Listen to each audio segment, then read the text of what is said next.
here are President Emmanuel Macron and President Donald John Trump for a press conference live in the East Room of the White House. We'll take you there now. Well, thank you very much, everyone. Great honor to be here with my friend.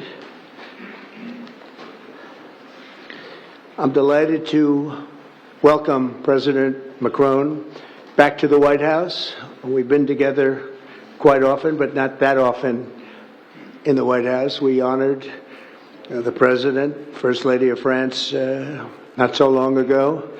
There was a beautiful evening, and we will not soon forget it. It was a beautiful day and evening, and many fond memories. I also want to thank Emmanuel for hosting me in Paris last December after a historic election win to witness the reopening of the spectacular Notre Dame Cathedral, where you did an outstanding job in bringing it back together. That was a sad day watching that burn.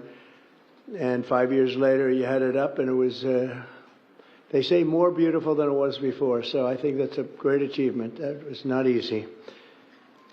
France is America's oldest ally. Our cherished partnership has been a force for freedom, prosperity, and peace from the very beginning. We're now working on some very interesting developments. One in particular, as you know, the war between Russia and Ukraine. In the American Revolution, French support helped us to seize our destiny as an independent nation. In the First and Second World Wars, our citizens shed blood together on the battlefields of Europe. And I'll never forget joining President Macron 6 years ago on the 75th anniversary of D-Day. That was some day. The purpose of our meeting today is to end another battle, a really horrible one, a war, something that we haven't seen since the Second World War, that is ravaging European soil, the deadliest and most destructive conflict that one can imagine. I've seen the pictures, I've seen the satellite photos and lots of other photos, and it's a horrible thing that's happening. Thousands of people are dying a week. This very day is the third anniversary of the invasion of Ukraine, which would never have happened if I was president. That was not going to happen. The horrors of this gruesome and bloody war can scarcely be overestimated. Hundreds of thousands of people, Russians and Ukrainians in particular, have needlessly died. An entire generation of Ukrainians and Russian men has been decimated. 1,000-year-old cities have been turned into rubble. Those beautiful spires that you used to see there, they were most beautiful in the world, they say, are lying in heaps of rubble, blasted to smithereens. It's time to end this bloodletting and restore peace, and I think we're going to do it. We've had some great conversations, including with Russia. Since my return to the White House, we've made more progress toward that goal in 1 month than occurred in the past 3 years. And I've spoken with both President Putin and President Zelensky. And again, a lot of good things toward peace are happening, moving it, I think, pretty quickly. Last week, Secretary of State Marco Rubio, National Security Advisor Michael Waltz, and Special Envoy Steve Witkoff conducted successful talks in Saudi Arabia with the delegation from Russia, and I'd like to thank the Kingdom of Saudi Arabia and the King and Mohammed, great people. They're really working hard to get this done. Our focus is on achieving a ceasefire as soon as possible and ultimately a permanent peace. My meeting with President Macron today was another important step forward in that sphere, because he's been very much involved right from the beginning in trying to get it over with, and we're going to get it done. I believe that Emmanuel agrees with me on many of the most important issues. Chief among them is this is the right time. It may be the only time. You know, that's a very interesting and horrible situation, and that could evolve into a third world war. We're not going to let that happen. Should have never started, but it did. And what a mess, what a horrible, bloody mess. I'm also pleased that President Macron agrees that the cost and burden of securing the peace must be borne by the nations of Europe, not alone by the United States. And Europe must take that central role in assuring long-term security of Ukraine, which they want to do. And that's not a very big step. The big step is what's going to happen over the next few weeks. The United States has put up far more aid for Ukraine than any other nation. Hundreds of billions of dollars. We've spent more than 300 billion, and Europe has spent about 100. 100 billion, that's a big difference. And at some point, we should equalize. But hopefully, we won't have to worry about that. We have other things happening that maybe take that out of the realm of necessity. And while we've given vast amounts of military aid and money in form of grants, much of Europe's contribution has been economic relief structured as loans for which they'll be repaid. Like the Europeans, I believe that taxpayers in the United States also deserve to recoup the colossal amounts of money that we've sent. The previous administration never even thought of that. They didn't think of a lot of things, like why did they let it start in the first place? That is why we must have an agreement with Ukraine on critical minerals and rare earths and various other things as security. And I think that that's happening. I think we've made a lot of progress. I had a report just given to me before walking in that we've made, Emmanuel, a great deal of progress toward getting that.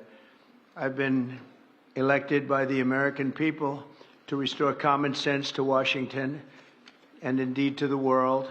And I believe strongly that it's in the best interest of the United States, the best interest in Europe, the best interest of Ukraine, and indeed the best interest of Russia to stop the killing now and bring the world to peace. My administration is making a decisive break with the foreign policy failures of the past administration and, frankly, the past. I ran against a very foolish foreign policy establishment, and their recklessness has led to the death of many, many people. Under our administration, we're forging a new path that promotes peace around the world. And when I left office for the first administration, first term, we had no wars, we had no problems. We didn't have October 7th with Israel. We didn't have Russia and Ukraine going at it. We didn't have the problems in other parts of the Middle East. We didn't have inflation. It was a whole different world. And you know what else we didn't have? Millions of people pouring through our borders, many of them criminals released from other nations and put right into our land, murderers and drug dealers, gangs. We didn't have any of that. It's a different time, but now we have it and we're fixing it. We'll fix it all up. We'll get it done as quickly as possible. And we've made a great deal of progress. People are saying it was the best month for a president in our country's history. I hope that's right, but I feel it's right. We've done a lot of things in a very short period of time, 4 weeks. As I've said before, it's my hope that my greatest legacy, however, will be as a peacemaker and a unifier. I want to bring peace, not war. I thank President Macron for joining us today in this urgent work we're doing. And we have some wonderful people up front right here that have worked so hard. Steve Witkoff, thank you very much. And Michael Waltz, thank you. Scott, thank you very much. And JD, thank you. They've really done a job. They worked very hard. It's a real passion to get this war ended. And I'd like to now invite Emmanuel to say a few words, and then we'll take questions. And again, Emmanuel, it's a great honor to have you with us at the White House. Thank you very much, please. Thank you, Mr. President. Thank you, dear Donald. Ministers, ladies and gentlemen, mesdames et messieurs, je vais dire quelques... Ladies and gentlemen, I'll be saying a few words in French. Thank you very much, Mr. President, dear Donald, for your hospitality and for this visit. As you mentioned, we have had the opportunity to meet over the past few years. Since your first term, we've been able to discuss matters in Paris and also here at the White House, and it has always been a great joy to do that, and I would like to commend you. And thank you, Mr. President, for extending this friendship to France and taking part in the ceremony at Notre Dame that you mentioned before. It was a great honor for the French people to reopen the cathedral to the rest of the world, and your presence was a testament to that friendship. As the President said, this friendship dates back to the Revolutionary War since the beginning of the United States. And whenever we've needed to, we've been able to come together and be on the right side. We've been able to be united to defend peace and sovereignty, namely in the two world wars that marked the 20th century, from Lafayette to Pershing and to the many Americans who landed on Omaha Beach. And we spoke earlier before, and you mentioned that one of those gentlemen was able to visit you here, one of the veterans. This is part of history which puts us in the world that we are in today. And as the President just said, there are many challenges in this world. And over the past few days, we have one main objective, which is the geopolitical situation. Mr. President, I really wish to thank you for making changes to your schedule to meet with us so quickly. I think we've made very substantive steps forward during our discussions, and this is a major step in what we're experiencing today. We had a video conference with all of the G7 leaders, which was an opportunity for us to discuss this matter 3 days after the Russian war in Ukraine, and to express our support for President Zelensky to the Ukrainian people, but also to speak and share about our desire for a lasting peace. This is what we have spoken about very forcibly over the past few weeks. We thought that this war was only going to last a few weeks when it broke out in 2022. We admire greatly the courage of the Ukrainian people. And Mr. President, I wish to thank you for this. You mentioned that there are responsibilities on Europe's side, and indeed, we have invested $128 billion in aid to Ukraine and the Ukrainians.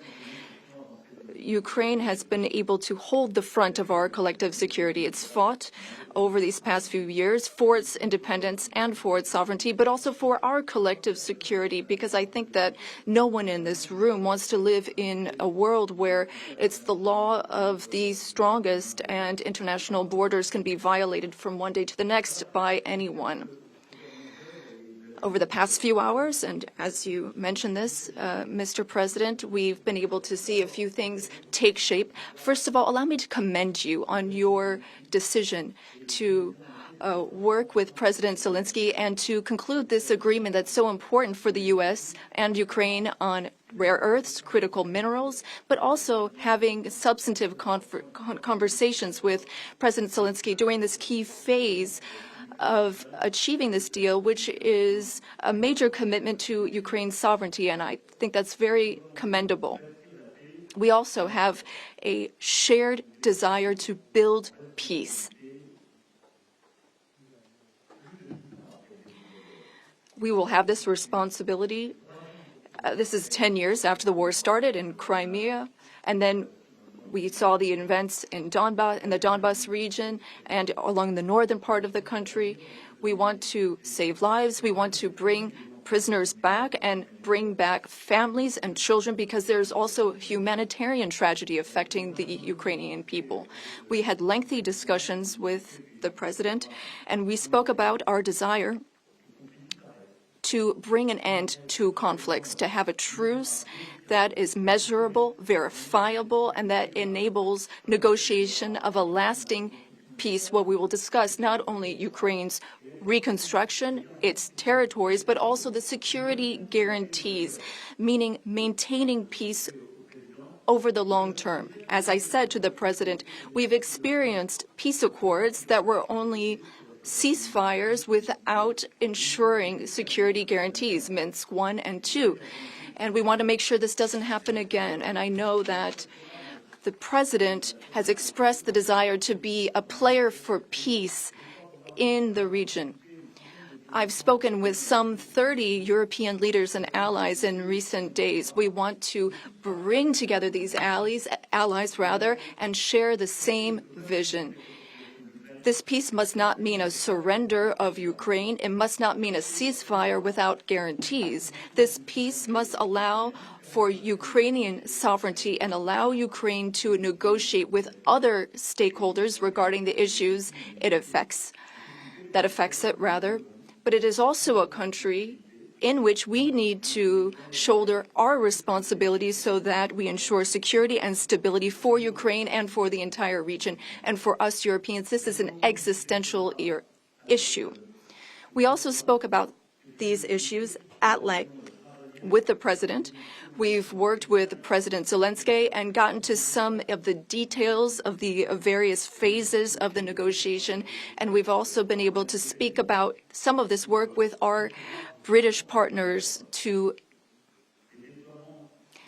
talk about deployments of peace forces on Ukrainian soil, which are part of these security guarantees. Other countries are ready to join in this effort. Solidarity and support from the U.S. will be crucial to this, and I thank you, Mr. President, for beginning to work with us on this issue and the agreement that you are preparing to sign with Ukraine and with all of these discussions we've had are very solid guarantees that we are understood and that we have the same wish, peace as soon as possible, lasting, solid peace for everyone. And the renewal of an international situation where we are all able to shoulder our responsibilities, Europeans shouldering their responsibilities alongside their American allies who will shoulder their own responsibilities. I also wanted to be very clear, Mr. President, about Europe's commitment. We have committed to building a lasting peace. As Europeans, we have committed to being stakeholders in these security guarantees. And we are also well aware that Europeans need to do more for security in Europe, for defense in Europe, and to more fairly share the security burden that your country has been carrying for so many years. Mr. President, you know how much friendship I show towards you and I have towards you since your first term. Europe is very clear-eyed about this. We know what we need to do as Europeans, given the threats surrounding us and the responsibilities that we must shoulder. We spoke about the Versailles Agenda, which allowed the Europeans to take a historic step and increase their investments. Europeans are ready to do even more and to go even farther. And several leaders said that to me before I came here to meet you. Mr. President, dear Donald, you spoke about this peace through strength. We fully share that because we must recognize the sacrifices made by the Ukrainian people and what we owe to them. The President and I also spoke about economic matters and our desire to see more prosperity in the United States and in Europe. We had discussions which will be carried on by our teams, our ministers and secretaries, to flesh out some of those ideas. But the idea is to have fair competition and no bias within competition between our industries. Now, the American and European economies are extremely intertwined. Some 1.5 billion in trade, trillion rather, in goods and services, and I know you've spoken about wanting to look at the balance of payments.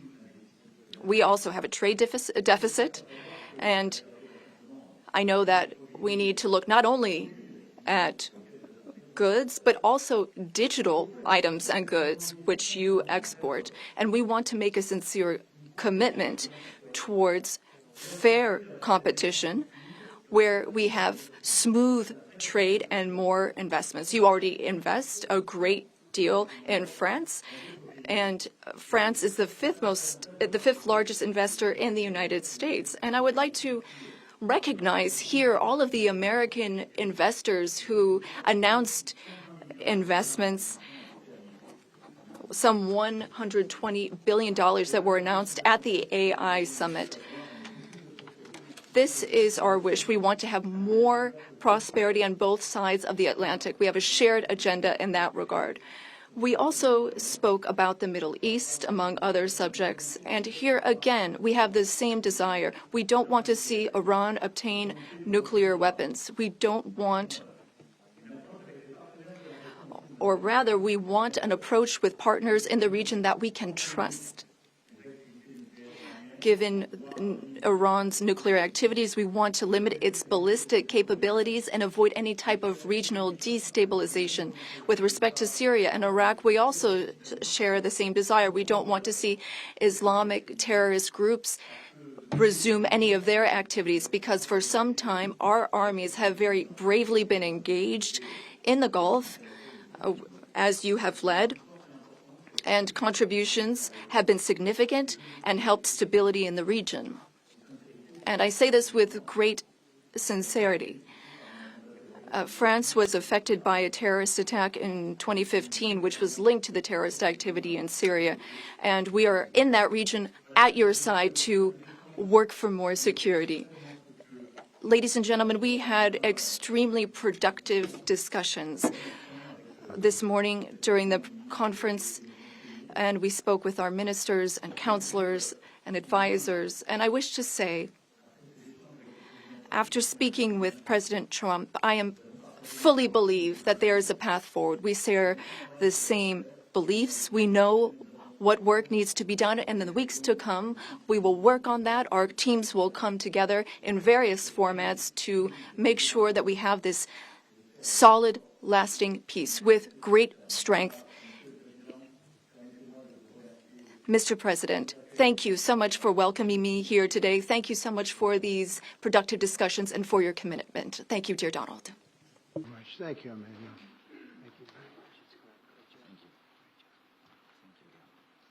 Okay, thank you very much. Brian, would you like to ask a question? Go ahead. Welcome, President Trump. I just want to touch upon real quickly the Harvard poll that came out that had, thank you very much, the Harvard poll that came out had you up 9+ points, and all of your agenda that you ran on, you're accomplishing that. You got the support of the American people, including stopping the war in Ukraine. If you can comment on the latest Harvard poll, I'd appreciate that. Well, I was honored by it. It was a big poll, and it's usually a poll that leans on the other side of things, the other side of the world, so to speak.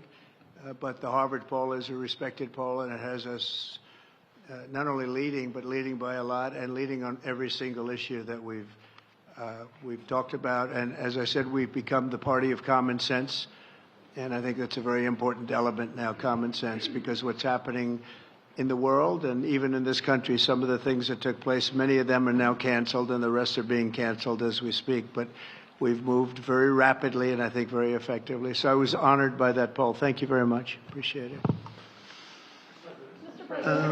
Go ahead, please. Go ahead. Mr. President, you said before that you would like to see Russia. Yes. Go ahead.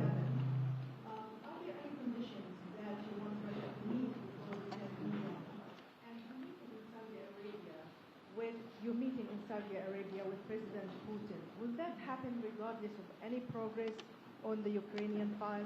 Yeah, I think the meeting in Saudi Arabia was a fantastic one. We met with the Crown Prince, who's a fantastic young guy. He's young, but with great imagination and tremendously respected all over the world. And he goes right to the king, and the king is incredible. Gotten to be friends with both of them very much.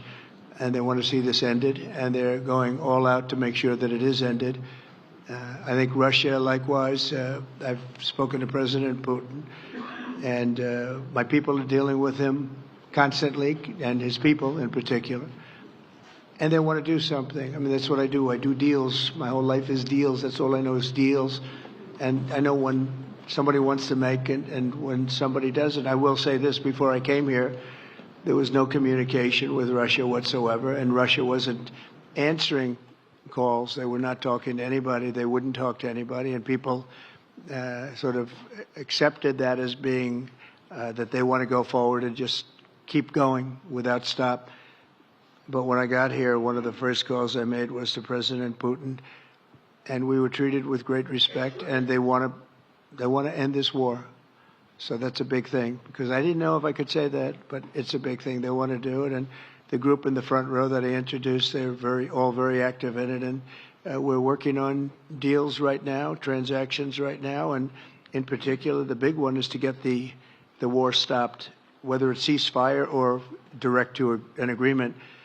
I'd like to go directly to an agreement, but ceasefire will always happen a little bit quicker. And every day you're saving thousands, or at least hundreds, but thousands in some cases lives. So we want to see if we can get that done very quickly. Yes, for the President, please.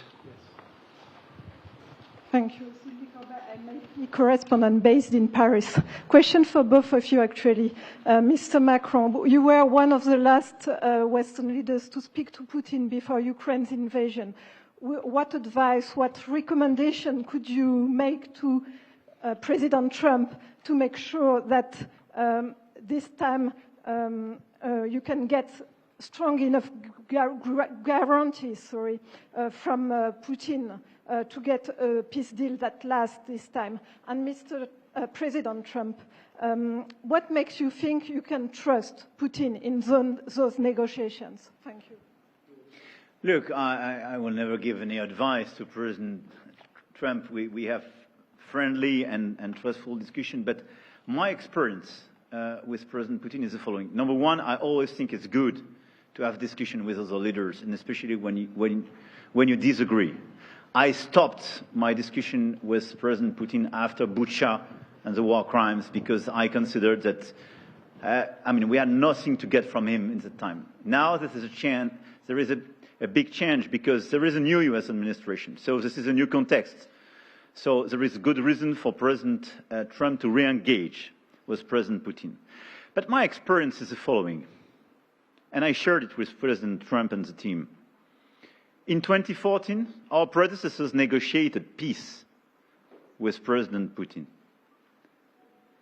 But because of the lack of guarantees, and especially security guarantees, President Putin violated this peace. And I had several discussions, especially beginning of 2022, several times, 7 hours with President Putin, 15 days before the launching of the attack. He denied everything, but we didn't have security guarantees. So this is why being strong and having deterrence capacities is the only way to be sure it will be respected. And I insisted on that, and this is why I believe that the US has the capacity to do so. And this is why I think we should never say, I will never send any boots on the ground, because you give a blank check to violate any type of commitment. So I think it's good to have discussion. I think it's useful to have negotiation. I think it's super important to go to the peace. But my strong point was to say, let's try to get something first which can be assessed, checked and verified. And let's be sure that we build sufficient guarantees on the short run. And this is where we are ready to be engaged. As for France, a lot of my European colleagues are ready to be engaged. But we do need this American backup, because this is part of the credibility of the security guarantees, and this is our collective deterrence capacity. And I have the feeling that the President has this capacity. I think it's very much to the benefit of Russia to make a deal, and I feel that we'll do that. It is what it is. Again, it's a war that should have never been started. It's a war that would not have been started if I were president, but it did start, and it's at a terrible level where cities are burned down and shot down to the ground. It looks like demolition sites, a whole big pile of demolition sites, and we got to get it stopped. Too many people, too much agony. The whole culture is destroyed when you rip down some of those really ancient or near ancient buildings. It's so sad to see, but I think it's very much to the benefit of this tremendous distrust on both sides. That's why it's good that I'm coming in now. But I think it's to the very much benefit of Russia to make a deal and to go on with leading Russia in a very positive way. That's what you have to do. But I really believe that he wants to make a deal. Maybe wrong, but I believe he wants to make a deal. Yeah, go ahead, please. Mr. President, next week there's a key deadline for your Canada and Mexico tariffs. Pour les droits. I believe those countries have done enough on the border to stop those from taking effect. And for President Macron, I'm wondering if you believe that this critical minerals deal with Ukraine represents a de facto security guarantee by the United States, since the U.S. would have an interest in protecting those reserves in Ukraine. Thank you. We're on time with the tariffs, and it seems like that's moving along very rapidly. We've been mistreated very badly by many countries, not just Canada and Mexico. We've been taken advantage of. We were led by, in some cases, fools, because anybody that would sign documents like they signed, where they were able to take advantage of the American people, like has happened over the last long period of time, except for a little 4-year period that took place 4 years ago. But anybody that would agree to allow this to happen to our country should be ashamed of themselves. No, the tariffs are going forward on time, on schedule. This is an abuse that took place for many, many years. And I'm not even blaming the other countries that did this. I blame our leadership for allowing it to happen. I mean, you know, who can blame them if they made these great deals with the United States, took advantage of the United States on manufacturing, on just about everything. Every aspect that you can imagine they took advantage of. I look at some of these agreements, I'd read them at night, and I'd say, who would ever sign a thing like this? So the tariffs will go forward, yes, and we're going to make up a lot of territory. All we want is reciprocal. We want reciprocity. We want to have the same. So if somebody charges us, we charge them. It's very simple, but it'll be very good for our country. Our country will be extremely liquid and rich again. Plus, we're doing other things, as you know. We're finding tremendous waste, fraud, and abuse at levels that nobody thought possible. You're seeing what's going on. And that was also part of the Harvard poll. Do you agree with what President Trump is doing with Elon and others that are looking for the waste, fraud, and abuse? And the numbers were staggering. It was like 70% to 2%. Everybody wants to find out. They don't like it. And, you know, the radical left or whoever it may be starts screaming about the Constitution. But it has nothing to do with the Constitution. It has to do with fairness to this country. It has to do with being ripped off. And when you read the things that all of these billions, and I mean many billions, hundreds of billions of dollars have been spent on, that's all you have to do is stand up here and read them. I could stand up all day and read the kind of things where we're spending all of this money. The good news is that when you think of how rich a nation we can be when we get rid of this, you know, sometimes you'll buy a company and you'll see it was really well run. They accounted for every penny. Well, not much you can do there. You got yourself a bad deal. This one is the exact opposite. Tremendous fraud, tremendous waste. And when you think of what it is, you know, Elon uses an expression, caring. If we had people that cared, just cared a little bit when they did contracts, when they negotiated with outside vendors on behalf of the United States. That's what I'm doing now. I'm negotiating for the people of the United States. So we're doing a great job of it. I will say we found it'll be hundreds of billions of dollars of waste and fraud and abuse. Thank you. Please. Look, I think this discussion is a very important one. First, because it's important for the U.S., and it will be a good occasion for a first very important meeting between President Trump and President Zelensky. Second, I think there is a lot of economic upside on both sides. And third, de facto, there is a recognition of Ukrainian sovereignty, a recognition of the Ukrainian interests, and this is de facto a very important alignment of interests. Now, the security guarantees will be negotiated in due time in a full-fledged package of a peace security. But this peace, as it is now written and negotiated, and as this meeting is scheduled, is an important step forward, full-fledged peace agreement. Okay, please, go ahead. To the President. Monsieur le Président Trump, President Trump, President Macron. to make a deal with Putin. So when you do a deal, it's a win-win deal. What are you giving to him and what is he going to give you to America? And I was impressed by the way you referred to Notre Dame and that you were impressed by the reconstruction of Notre Dame. A lot of Americans have sent money to Paris to participate to the reconstruction of Notre Dame. As a President of the United States, are you going to contribute to the reconstruction of Ukraine? Et Monsieur le Président Macron? President Macron, what for you is the main area of progress in your meeting with President Trump? Can you confirm that there is an agreement to send European peacekeeping troops? Will France participate in that? How many troops? What would they be doing? Would this represent a great danger to send French and European troops to Ukraine? Well, I guess it's a little strange question because you ask whether or not we're going to, on behalf of the United States, contribute to Ukraine. I mean, we're in there for about $350 billion. I think that's a pretty big contribution. I do appreciate the first part of your question, however, because I think they've done an incredible job with the Cathedral of Notre Dame.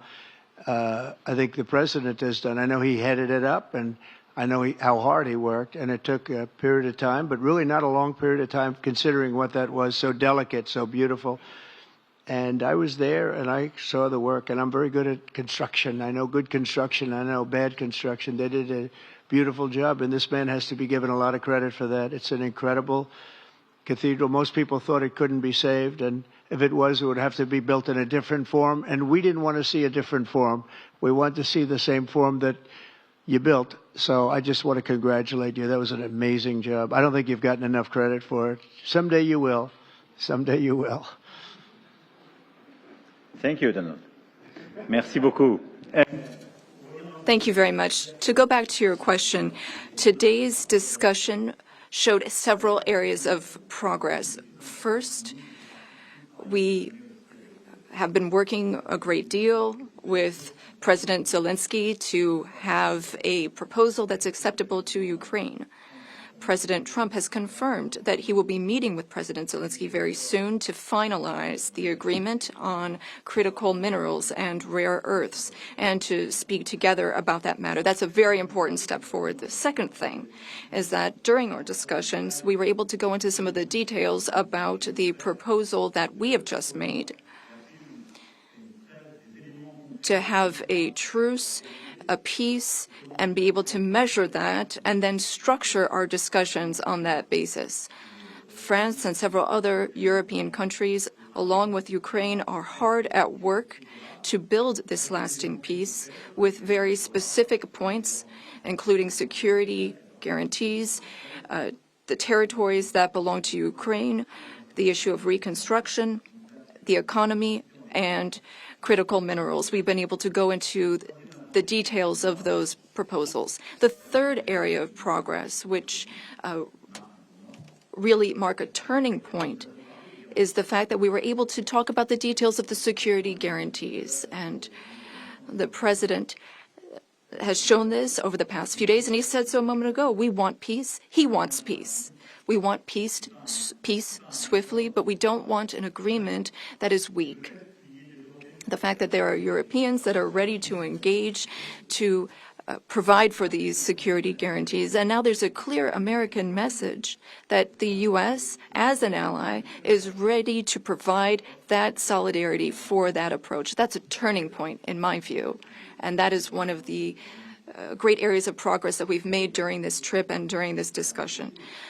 When it comes to troops, in the past, a year ago specifically, we saw a reason to talk about sending troops for strategic regions.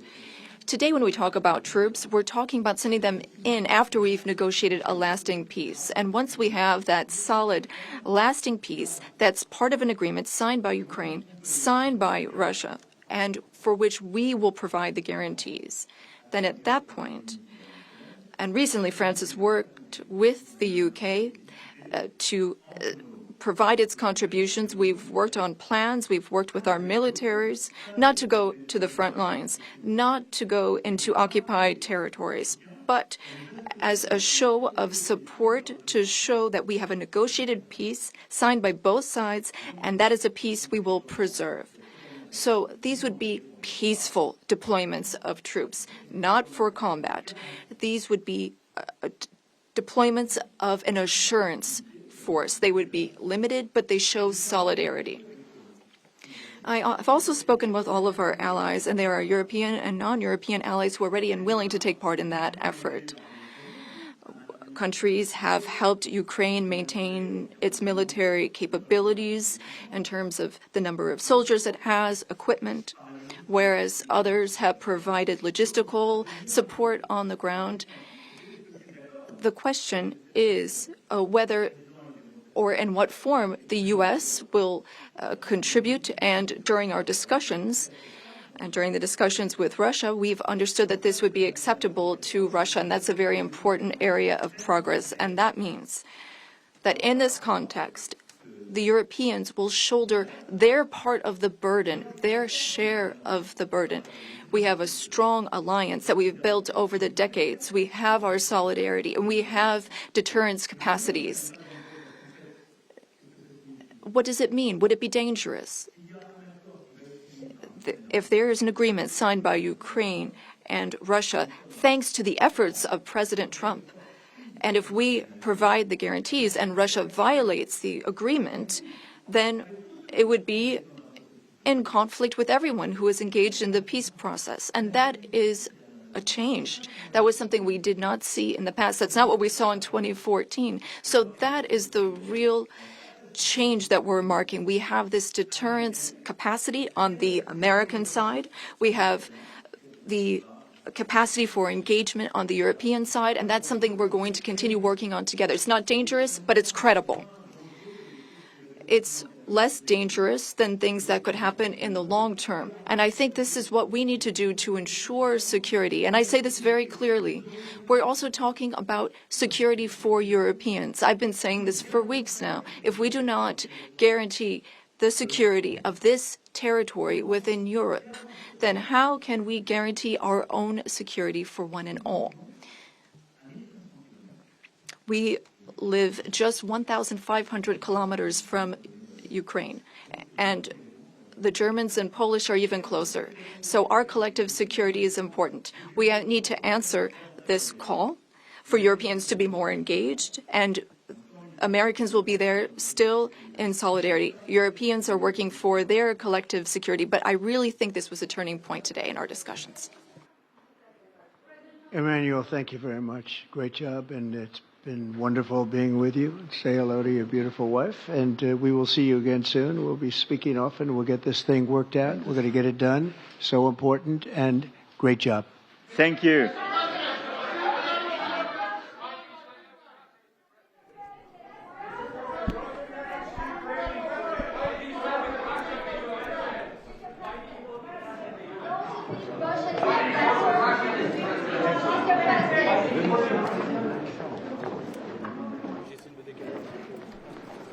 No, yo no